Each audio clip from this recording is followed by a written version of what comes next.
Welcome back to Take Juan. This is your host, Juan Pablo Sa, talking to you from the CiTR station at UBC Point Grey campus, located in the unceded territory of the Musqueam, Squamish, and Tsleil-Waututh nations. Today, I have a very special episode for all of you, and that is the case because I am going to talk about my Oscar nominations. What if I picked the Oscars? What if I was in charge of the Academy Awards and I was the person in charge of nominating people in the different categories of the Academy Awards? That being said, before we start, let's go through some basic ground rules. First of all, I am going, for my nominations, I am only going to be nominating the same number of nominees as the Academy Award. Considering that in Best Picture, the Academy Award nominates 10 films, I am also going to be nominating only 10 films for Best Picture. For all the other categories, the Academy nominates 5 nominees per category. I am going to do the same thing. Then, the second ground rule is I am only going to be including and nominating movies that are credited as being released in 2024. This means that there are some incredible movies that I watched in 2024 that became widely available in 2024 that I unfortunately won't be including. These are movies such as Sing Sing, Strange Darling, His Three Daughters, There's Still Tomorrow, exceptional films, but for the sake of brevity and in order for me to not go insane, I have decided to make it easier on myself and just go with movies that are credited as being released in 2024, either on IMDb or on Letterboxd. And I know that is not how the Academy works. I know that is not how they do it. After all, we did see people from Sing Sing being nominated at this year's Academy Award, but I'm just doing it that way for the sake of brevity. So, considering that, how are we going to do this? How is this going to work? After all, there are 23 different categories at the Academy Awards, and this is only a 1-hour show. So, of course, I'm not going to be able to cover every single category. I'm not going to give you my nominations for all of them. I am only going to focus on 9 of these categories. And then, after we go through these 9 categories in detail, I will then give you some hot takes, some picks in 5 other categories, some picks that I think deserve recognition, but I'm just going to go through them real quick, and I'm not going to go through the categories in detail. Now, considering that, it is time we jump right in. And let's begin with our first category, which is also the most important one, and this category is Best Picture.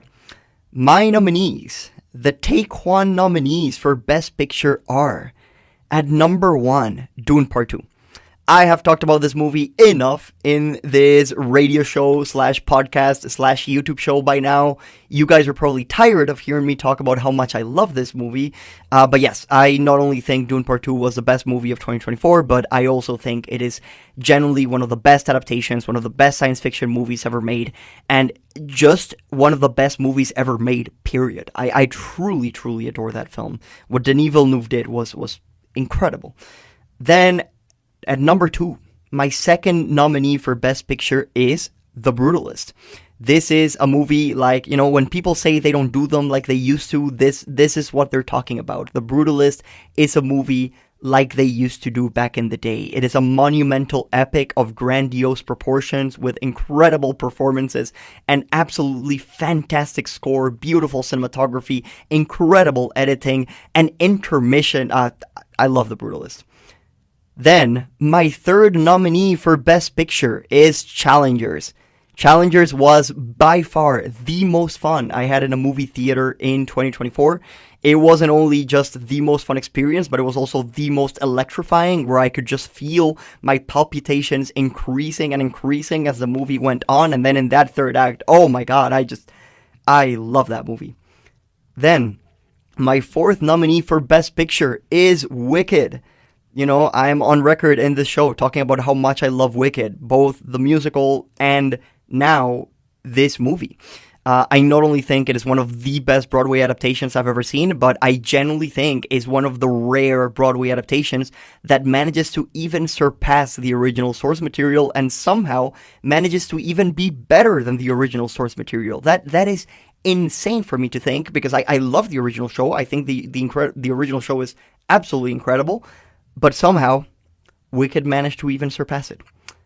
Then my fifth nominee for Best Picture is I'm Still Here, an incredibly poignant movie from Walter Salles, a movie that was perfectly able to capture a time period in a specific place, Brazil in the early 1970s. Watching this movie, you feel like you're transported to this time period. You feel like you're put in the shoes of these characters that are going through a horrible situation. This was one of the most powerful, heart-wrenching films that I saw in the entirety of 2024. Then my sixth nominee for Best Picture is the documentary No Other Land. I not only think this is one of the best documentaries I've ever seen, it is one of the most harrowing and hard to watch pieces of media that I've seen, period, ever. And not only that, but I also think generally, when we're talking about the socio-political state of the world, I generally think No Other Land is probably the most important movie that came out in 2024. I absolutely adored this film. Then, my seventh nominee for Best Picture is I Saw the TV Glow. This was a movie that really surprised me. Once again, Jane Schonbrun. When I was watching that film, it just felt like this director that they just kicked down the door and asserted themselves as one of the new voices in Hollywood that are worth keeping an eye on. And I was blown away by this film. Truly, truly fantastic and truly unique. Then, my eighth nominee for Best Picture is none other than Ghostlight, one of the most subtle but equally poignant films that I saw in the entire year, with some exceptional performances, a script that slowly peeled away layer after layer in order for audience members to be able to discover a mystery in its core, the mystery of what actually happened, what traumatic event is bringing all of these people together. I loved Ghostlight. Then, my ninth nominee for Best Picture is The Substance, which was one of the most bonkers films that I've ever seen. Absolutely insane, and in truly incredible third act of unprecedented proportions. So much blood, so much gore, so much incredible body horror. Also, some pretty deep commentary about, the beauty industry, about Hollywood, about the banality of fame. Incredible film. I love The Substance. And then, at number 10, my last nominee for Best Picture is Anora. Not only do I think this is Sean Baker's best film, I also thought it was an incredibly funny and an incredibly electrifying experience. I was blown away by how this film was able to reinvent itself 2 times throughout the film. Once at the end of the first act, when the movie goes from being a hyper-stylized, electrifying comedy into becoming a super stressful home invasion film. And then it reinvents itself once again at the end of the second act, when it goes from being a very stressful home invasion film into becoming a truly depressive, introspective character study. Amazing film. Incredible performances.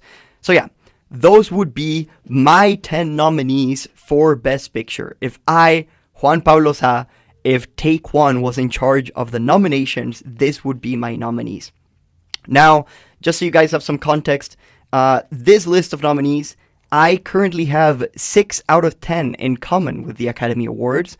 This 6 out of 10 being Dune Part 2, The Brutalist, Wicked, I'm Still Here, The Substance, and Anora.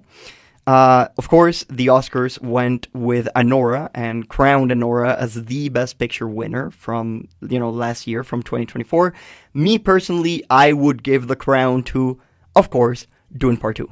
One of the best movies I've ever seen. Now, moving on, let's go to the next category, which is directing.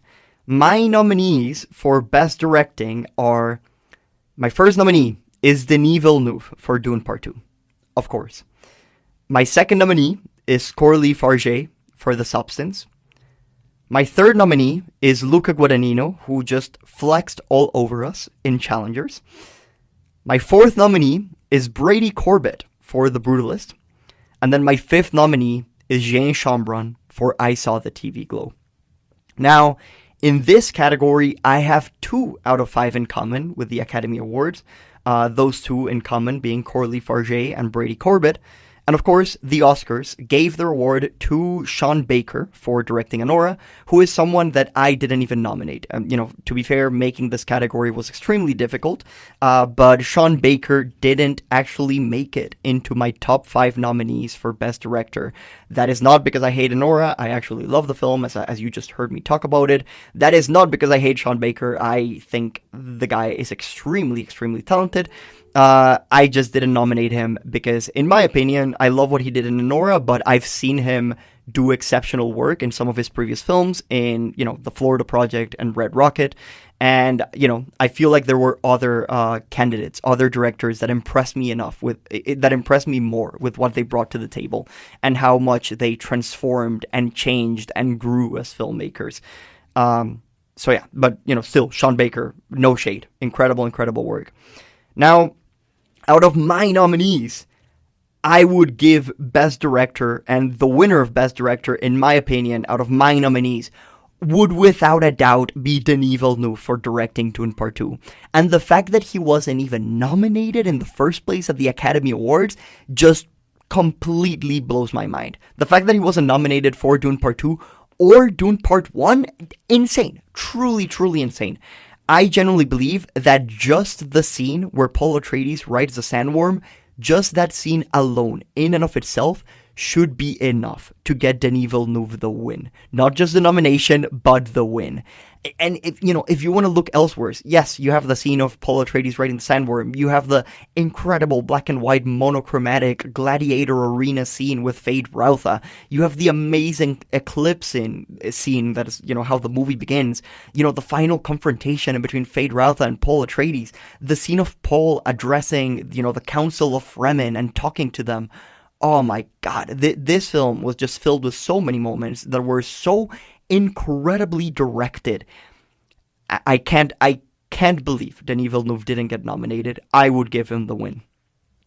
Now, moving on, my third category, the third category that I will be covering, is actually actor in a leading role. Now, for actor in a leading role, my first nominee is Adrian Brody for The Brutalist. My second nominee is Keith Kupferer for Ghostlight. My third nominee is Abu Sangare for Suleiman's Story. My fourth nominee is Sebastian Stan for The Apprentice. And my fifth nominee is, believe it or not, also Sebastian Stan for The Apprentice. This guy just had one of the most insane years in film history. I can't believe he just churned out two of the best performances of the year in the exact same year. Now, in this category, I have two nominees in common with the Oscars. These two nominees being Adrian Brody and Sebastian Stan for The Apprentice, not for A Different Man. And of course, the Oscars went with Adrian Brody. They gave the award to Adrian Brody. And in my opinion, I agree. If I were to name a victor, if I were to give an award, if I were to name a winner out of this category, I would also give it to Adrian Brody in The Brutalist. I thought he did a truly, truly an exceptional job. That whole movie just rests on his shoulders, and he absolutely killed it. Then, moving on, in actress in a leading role, my first nominee would be Cynthia Erivo for Wicked. My second nominee would be Fernanda Torres for I'm Still Here, which, oh my God, what an incredible performance. My third nominee would be Naomi Scott for Smile 2, which, sure, it's not the best movie of the year. It wasn't even in my top 24 movies of the year. I mean, you guys saw that video a couple of weeks ago, but her performance was truly, truly exceptional. Then my fourth nominee would be Nell Tiger-Free for The First Omen. This was another movie that I thought it was great. I very much enjoyed it. It didn't make it into my top 24 movies of the year. But even though the movie wasn't one of the best films of the year, her performance was just so insanely good. And, I know the Academy Awards for the longest time, they've had this bias against horror or genre-y performances. There are so many incredible horror performances from previous years that deserved an Oscar nomination or an Oscar win and didn't even get acknowledged. I'm talking about Toni Collette in Hereditary. I'm talking about Lupita Nyong'o in Us.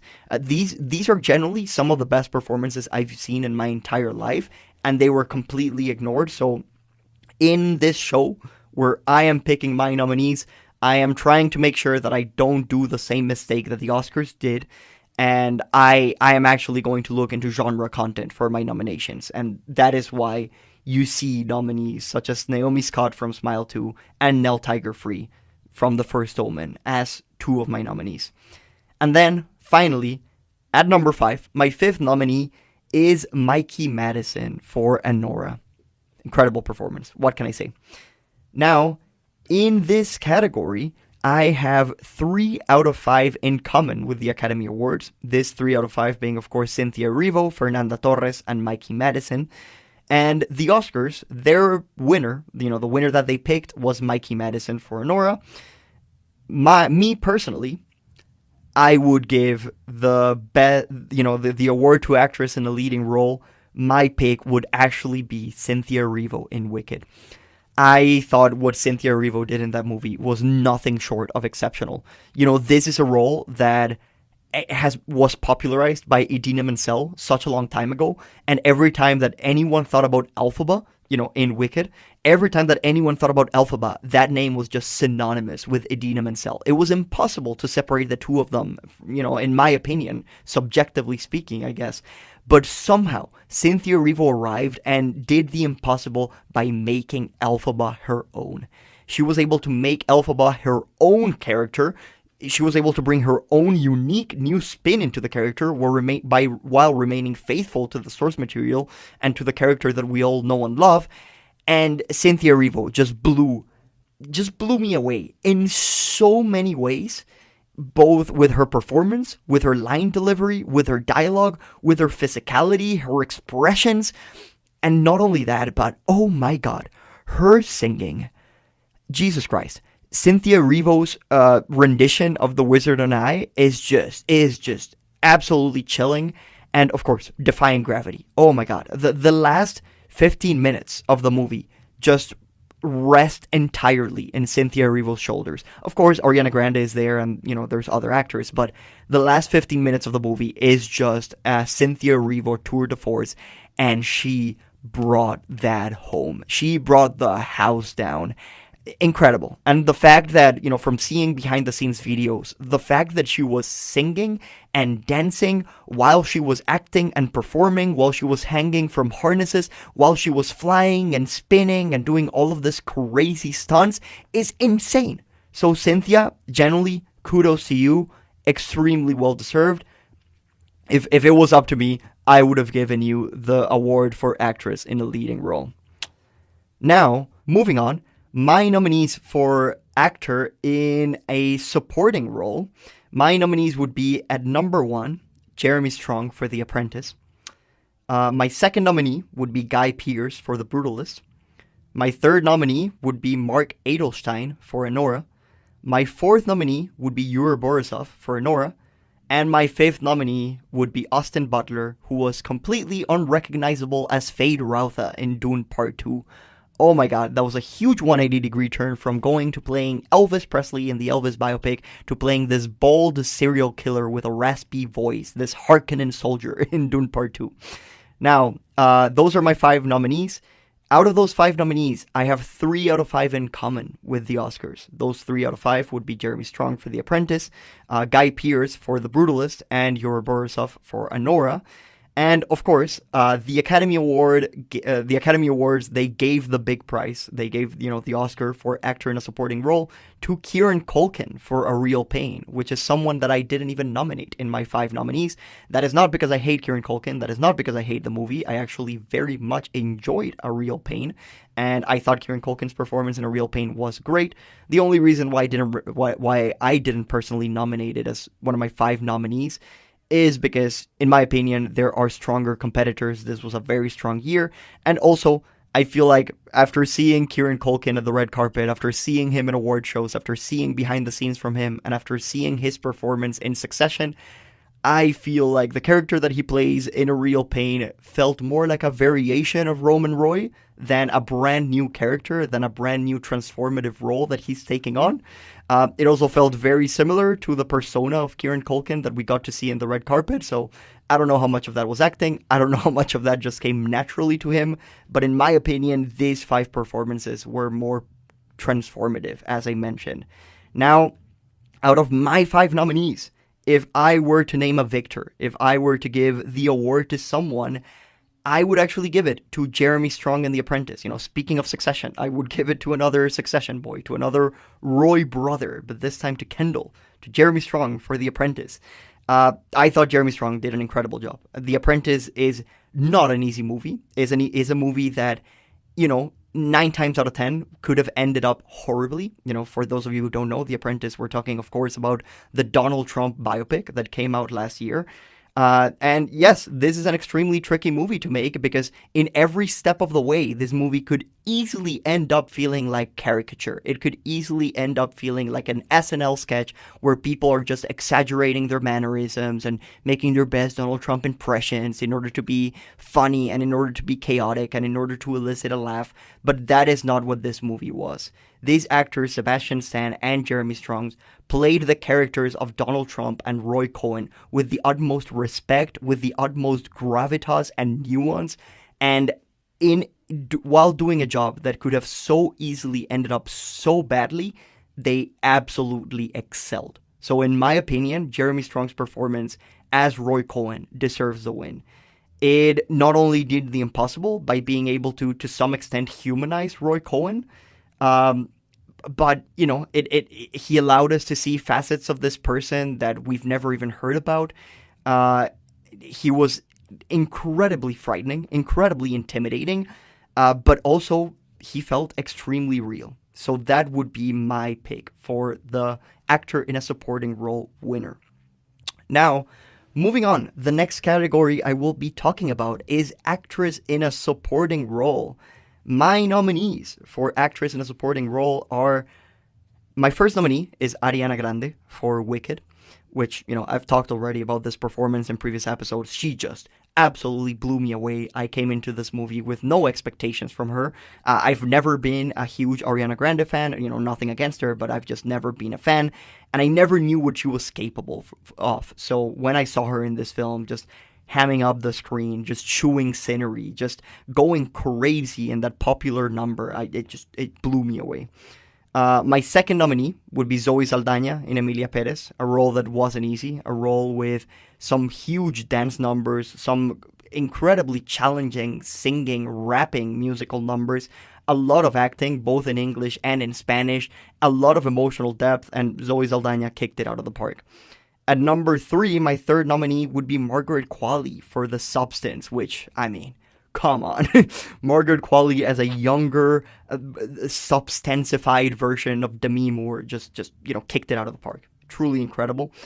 My fourth nominee would be Felicity Jones for The Brutalist, which, for those of you guys who have seen The Brutalist, there's one scene where Felicity Jones confronts Guy Pearce character, and for that scene alone, in and of itself, she definitely deserves a recognition. And then my fifth and final nominee would be Rebecca Ferguson, also for Dune Part 2. Just like Austin Butler in the previous category, this time I'm nominating Rebecca Ferguson. I thought I love Rebecca Ferguson. I think she's exceptional in all of her films. But in Dune Part 2, we just saw her walk this very fine line in between this motherly figure who still wants the best for her children, and then this extremely intimidating and extremely scary character with huge powers that acts as, the puppet master behind the scenes, pulling all the strings and making sure that everything goes according to her plan. Exceptional performance. Now, in this category, I have 3 out of 5 in common with the Oscars, those 3 being Ariana Grande in Wicked, Zoe Saldana in Emilia Perez, and Felicity Jones in The Brutalist. And, of course, the Oscars gave the big prize to Zoe Saldana in Emilia Perez. And, as I mentioned, I thought her performance was great. That's one of the reasons why I've nominated her. But me personally, if I were to pick a winner, I would give it to Mrs. Ariana Grande. I thought that performance just completely blew me away. I still remember sitting down for Wicked the very first time that I saw it, and then it starts with, the song where everyone is just celebrating the death of the Wicked Witch of the West, and you see very quickly, you see Ariana Grande acting like she's happy, like she's celebrating along with the Munchkins the death of this person, but we know that she's actually mourning, that she's actually sad about the death of this person that used to be her friend, that used to be sort of her sister, and all of those nuances are right there in her performance. Underneath the fake smile that she's putting on, you see her eyes watering, you see the tears coming down, you see that inside she's hurting, she's breaking, but she has to keep up the facade of this Glinda the Good Witch who is celebrating along with the people of Oz. And oh my god, that scene, from that point on, I was like, okay, I clearly underestimated this person. And then,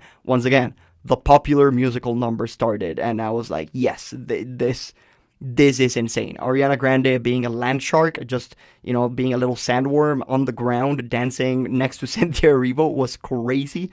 Her expressions, her physicality, her voice, her nuance, insane. Moving on, the next category that I want to talk about is original screenplay. My nominees for best original screenplays, are Challengers, then Ghostlight, then Memoir of a Snail, then my fourth nominee would be The Brutalist, and my fifth and final nominee would be Heretic. For this category, I really try to focus if I just have the screenplay, if we just have the bare bones screenplay for each of these movies, not the editing, not the costumes, not the lighting, not the performances, not the cinematography, if we just get the screenplay with the story, the screen directions, and the dialogue, which piece of writing do I think is the strongest? And I'm really happy with this selection. I genuinely think all five of these candidates you could very easily sell these screenplays as books in a bookstore, and they would sell out like warm bread. Memoir of a Snail, considering the title, that's already a memoir. Like, that could very easily already be a book that is sold in bookstores. Heretic, I wasn't the biggest fan of the third act of that movie. I thought the ending deflated a bit, but I think the first half of Heretic is so dialogue heavy and so incredibly appealing, where you don't even want to blink because you're just taking all of this information that Hugh Grant is giving you. That script, that dialogue is just some of the most incredible dialogue that I saw all year.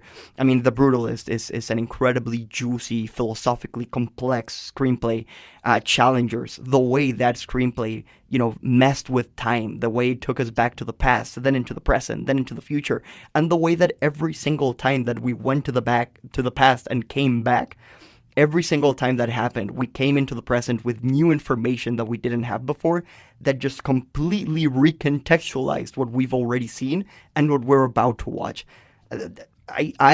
I can't even imagine how difficult it must have been to write that movie, from planning everything out in a chronological order to then deciding when to cut, when to go back, when to put this flashback. Oh my god, truly incredible. And then Ghostlight. I've talked enough about Ghostlight already. I think Ghostlight is one of the most nuanced, but also one of the most poignant films that I saw in the entire year. As I've mentioned before, this is a movie that when the film begins, you know that something happened. You know that there's a traumatic event that is bringing all of these people together in mourning, but you don't really know what actually happened. And as the story goes, as the screenplay moves forward, progressively you start unpeeling layer after layer, and you start getting more and more information until at the very end you get a full picture of what actually took place, and it is just a beautifully written screenplay. Of course, in this movie, the actors are also acting Romeo and Juliet. They are acting a William Shakespeare play. And the way they play, they are acting, the way it parallels the traumatic event that happened in their lives was just a whole other level of great screenwriting that I just have to commend it. Now, in this category, I actually only have 1 out of 5 in common with the Academy Award, and that is The Brutalist. The Oscars, of course, the Oscars gave the award to Anora, which, understandable. They clearly loved Anora. After all, they gave it Best Picture, and I loved Anora. I just personally think, when I think of Anora, when I think of that movie, I think of great directing, I think of incredible editing, lights, some beautiful visuals, some incredible performances. But I think if you just go down to the written piece, if you just go down to the bare minimum, to the bare bones, to the script, I think Anora is heightened by a lot of those other elements that come on board after the screenplay.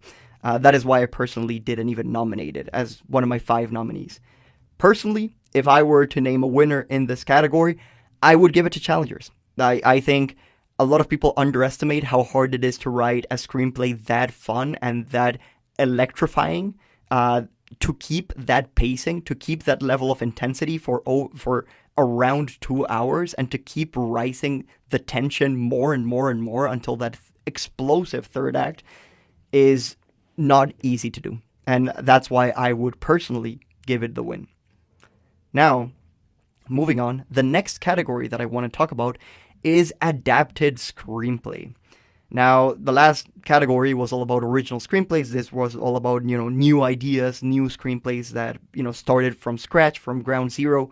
This is all about adaptation. This new category is all about taking pre-existing IP, pre-existing intellectual property, and just making a movie out of it, making a screenplay out of it. My first nominee is, of course, Dune Part 2.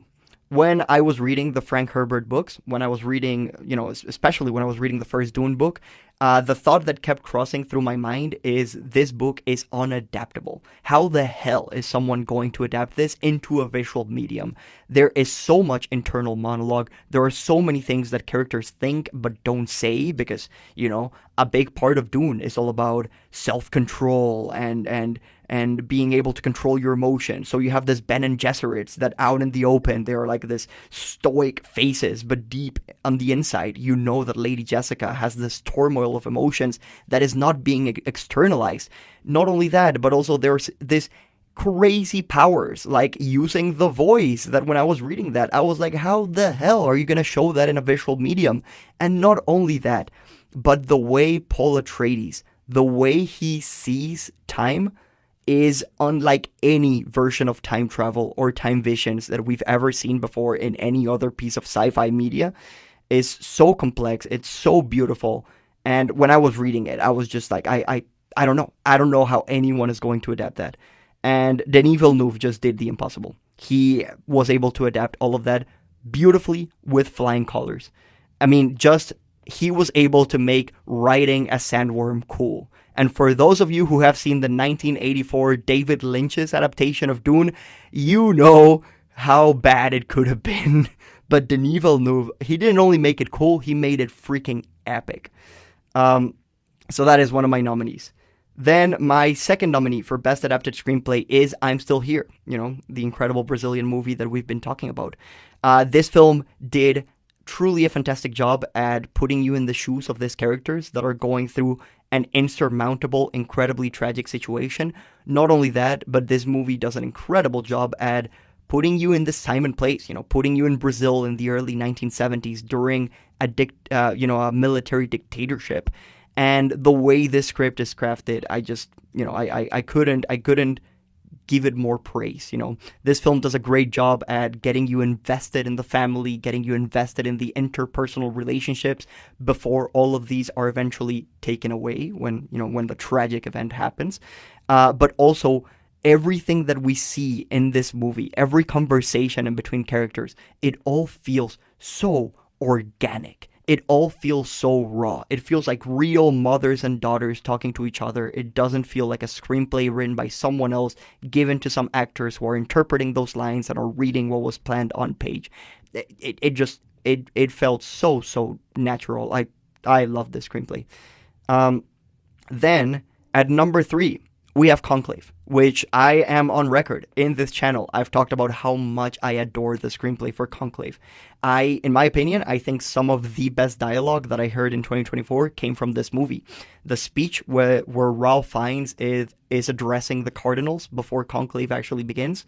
And, when he talks to them and has his huge speech about doubt and how doubt is what we need, that, oh my God, I just remember being blown away watching that scene alone. And the whole script has some incredible bits, some incredible conversations, a lot of introspection, beautifully written script. Then, my fourth nominee would be The Apprentice. We've talked about The Apprentice already. Once again, this is a Donald Trump biopic. I can't even imagine how much of an insurmountable task it would be to write a screenplay about Donald Trump's origin. Once again, just like when we were talking about the performances, this could have so easily turned into a caricature. This could have so easily turned into a hit job. It could have so easily turned into a one-dimensional, simple propaganda piece that is just telling one side of the story in a very caricaturesque way. But instead, this movie does the impossible by somehow being able to humanize the monster that is Donald J. Trump. We are familiar with a very public face of Trump, but the Trump that we see in The Apprentice is the Trump before Trump, is the Trump before he became the person that we know. And this movie is able to dig deep into his inner turmoil, his inner state, his history with his family, and what led to him becoming into the person that he is. That seems like an impossible task if you ask me, and they truly did an exceptional job. Also, trying to sum up a life in 1 2-hour movie is never an easy task, and I think this movie did an exceptional job. And then, at number 5, my final nominee for adapted screenplay is Kneecap, which Kneecap is, once again, I've talked about this movie before in previous episodes, but for those of you who are not aware, Kneecap is this small, very irreverent movie that is a biopic about the Irish rap band, also by the name of Kneecap, and this movie tells their story and how they became a thing. And I thought this movie, in every single aspect of filmmaking, just completely, perfectly captures the essence of the band. And the script is not the exception. The script is just as angry, energetic, dialing it up to an 11, irreverent. It's everything that the band has been in screenplay format. I love the movie. Now, in this category, I also have 1 out of 5 in common with the Academy Awards, and that is Conclave, for good reason.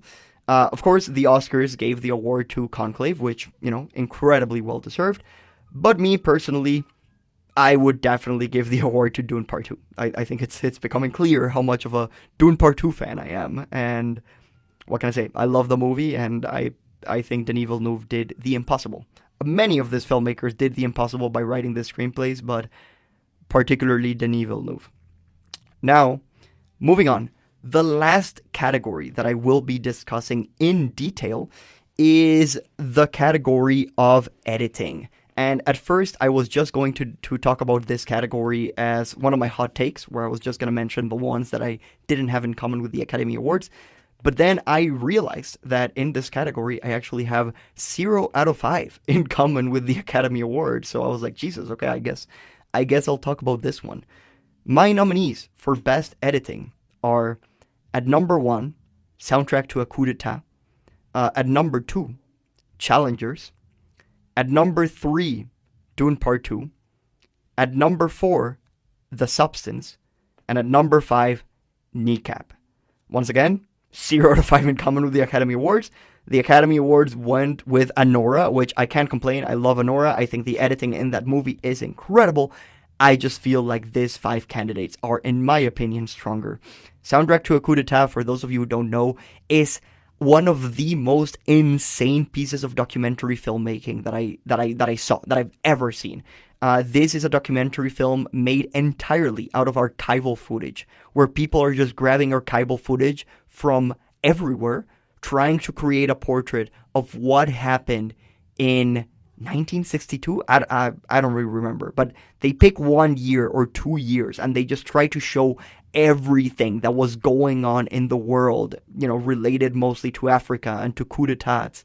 But everything that was going on in that very small time period. And you see everything from political rallies to speeches at the United Nations to musicians performing to travel vlogs to it's just everything. And I can't even imagine how hard it would be to decide to start making this movie. Like, how do you start with over 700 hours of archival footage and to boil that down into 2 hours and 15? Jesus Christ. Insane. Truly, truly insane. This movie was 100% editing.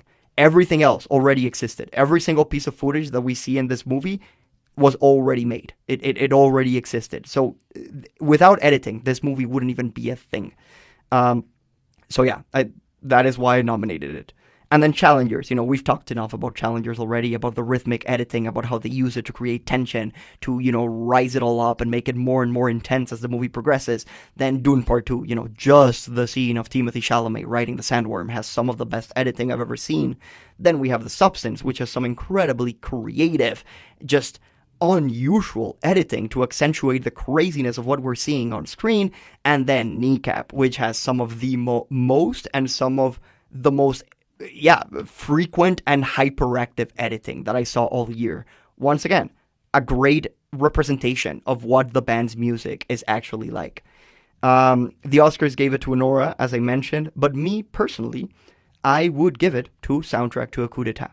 As I mentioned, incredible job. Now, it is time for some hot takes, some Take Juan hot takes, if you will. So for this hot takes, I'm going to be talking about 5 different categories. I am not going to go in detail through every single movie that I would nominate for each of these categories. I'm just going to highlight a couple of hot takes, movies that weren't recognized by the Academy Award that I think deserve it. The first category that I have some hot takes on is cinematography, best cinematography. My first hot take is, oh my god, Challengers definitely deserved a nomination.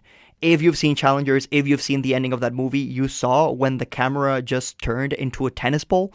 You saw when the camera went underground, under the floor, and we saw the tennis match from beneath. Just by that alone, I thought this movie just deserved to be in here. And the fact that it was just completely ignored throughout award season was just very, very sad. And then the second movie that I would like to highlight is actually The Girl with the Needle. This was one of the movies that I saw during last year's Vancouver International Film Festival. I don't know if you guys remember. I talked about it in a previous episode. But this is one of the most disturbing films that I saw last year. Definitely not a good time. Definitely not a fun time. But it is an incredible black and white period piece with some of the most gorgeous, stunning, and haunting black and white cinematography that I saw. A lot of it reminded me of German expressionist movies, similar to The Cabinet of Dr. Caligari. I guess that would be a good comparison. I thought the cinematography in this film was just genuinely exceptional, and I think it deserved a nomination. Then, the next category that I have a Take One hot take on is production design. Now, for production design, I think, first of all, I think The Substance definitely deserved a nomination. I think it's insane it didn't get nominated. I think the way that film used incredibly vibrant colors in the walls, in the ceiling, in the carpet, in everywhere to just accentuate the emotions and heightened this weird, surreal vibe that the movie was going for. I thought all of that was insane. And then not only that, but the production design of The Substance also includes the billboards that we see in the background, the advertisements that we see, advertising the new show and promoting the new shows. And I thought all of those just really helped buy this world. It really helped sell this world that the movie was trying to create. The movie that we see in The Substance is not real world. It's not the real life. It is this weird surrealist heightened reality. I mean, an example of that is when Margaret Qualley's character takes over the show that used to be Demi Moore. We see billboards with her face advertising the new show, but they don't even say the name of the show. They don't even say the channel where to watch it. They don't even say what time to watch it. It just says new show, and then you have Margaret Qualley's face all over it. Once again, that is the sort of heightened reality that we are living in, and that heightened reality is completely transmitted through the production design. Also, this movie, The Substance, had so many visual references to David Lynch, Stanley Kubrick, Cronenberg, and so many of those references are conveyed through sets. So I think for that alone, The Substance deserved a nomination. And then, in production design, I also think Furiosa, a Mad Max saga, Furiosa, the Mad Max Fury Road prequel, definitely deserved a nomination. And now, mind you, you could say I'm biased because, after all, I did interview Colin Gibson, the production designer for Furiosa and Mad Max Fury Road, and I spoke to him one to one, and I could hear from him from firsthand all the incredible job that he did. But I honestly think, even before interviewing him, I thought for sure this movie deserved a nomination. For many of the movies that we saw last year with incredible production design, like, for instance, Conclave, amazing production design, but yes, they are recreating the Vatican. But, the Vatican is a place that exists. There's reference pictures, there's reference images, there's maps that you can look up if you want to recreate certain spots of the Vatican. But in Mad Max Fury Road and Furiosa Mad Max Saga, you are genuinely creating a world from scratch. There are no reference pictures.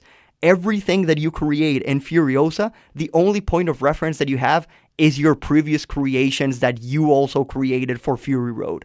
So what Colin Gibson did is incredible. And the attention to detail in every single car, every single motorcycle, every harpoon, every steering wheel, I was blown away. And after talking to him, it truly cemented it in my mind that, yeah, this guy deserved a nomination.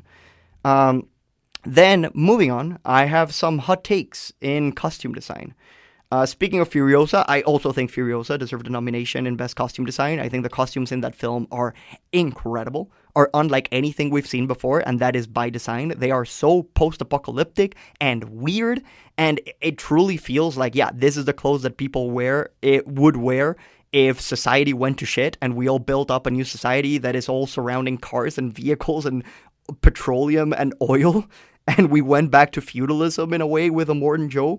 So yeah, Furiosa deserved it. And then my big hot take, one that I haven't heard anyone talking about this movie when it comes to production, to costume design, is Partenope, or Parthenope. That is the newest film from Paolo Sorrentino, Italian filmmaker Paolo Sorrentino. I hadn't seen a single movie of his after watching Partenope, and I was blown away by this film. Not only did I think it was extremely beautiful, but the costumes. Oh my God. I mean, this is a movie that is all about youth. It is all about beauty. It is all about, enjoying what you have, enjoying the present while you still have it, while you still can. And a lot of that. I love that beauty in the backgrounds, in the beautiful Italian backdrops, and also in the people, in the actors on screen. That beauty is accentuated by some of the most sensual, sexual, sumptuous, and beautiful costumes that I saw all year. Every single bikini, every single cloth was perfectly placed. And not only that, but for those of you who have seen Partenope,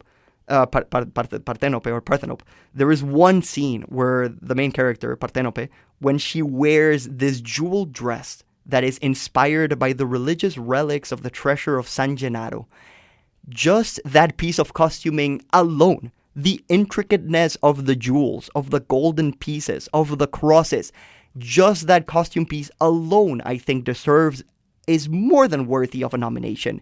It blew me away. And I can't believe this movie got so ignored. So yeah. Anyway, then the next category that I have some hot takes on is animated feature. My first hot take is, I think Transformers 1 not only deserved a nomination, but deserved to win. And as someone who used to be a huge Transformers hater, I am shocked that I am saying this, but this movie just completely blew me away. You guys know what I'm talking about. I talked about this movie already way too much in my video on my top 24 movies of 2024. It was insane. I came into this film thinking I was going to hate it, and I left an absolute fan, believing every single word that Optimus Prime was saying. Holy shit, this movie was great. And the fact that it just completely got ignored throughout the entirety of award season, it made me sad. And then another movie that also got ignored and is extremely beautiful was Look Back, the Japanese anime Look Back. Oh my God, that movie was gorgeous. It is not only, this beautiful piece about two friends coming together and growing apart and then coming back together and the life that could have been if they would have taken different decisions, but it is also this great movie about artists and their passion and putting everything into a piece of content and putting a part of yourself, a part of your soul into this art piece. Extremely worthy of a nomination at the very least. And then last but not the least, the last category that I have some hot takes on is the documentary feature category. I think Will and Harper deserved a nomination. I thought that was a great, extremely funny, extremely poignant and powerful documentary. But the main hot take that I have, and the biggest hot take that I have in this category, is Superman, the Christopher Reeve story. How was this documentary ignored? How was this documentary not nominated for Best Documentary? It made me cry. It blew me away. Out of all the documentaries that I've ever seen in my life, focusing on the life of this one person, the life of this one famous person, I think Superman, the Christopher Reeve story, is probably the best one I've ever seen. It truly showed us a peek behind the curtain of this guy, this person that played Superman, that played this extremely strong, this man of steel, this god amongst men, and it showed us the person, the fragile, complex person behind this figure who ended up suffering a huge accident and wasn't able to be Superman anymore. He became relegated to a wheelchair, and how that affected his life and how that affected his purpose and what he decided to do with the rest of his days. This documentary was just beautiful. I couldn't recommend it enough, and I can't believe it didn't even get nominated for Best Documentary at the Academy Awards. So yes, that is it for if I was in charge of the Oscars, who would I have nominated? What if I picked the Oscars? Who would have been my picks? That is it for this episode. If you're interested in who I would have picked for every single category out of the 23 categories in the Academy Awards, I believe there might be a link below if you're watching this on YouTube. If not, then go find Take Juan on YouTube, and there's a link there, and you'll be able to see who I would have nominated in every single category. But that is it for this week's episode. Thank you all so much for watching. Goodbye.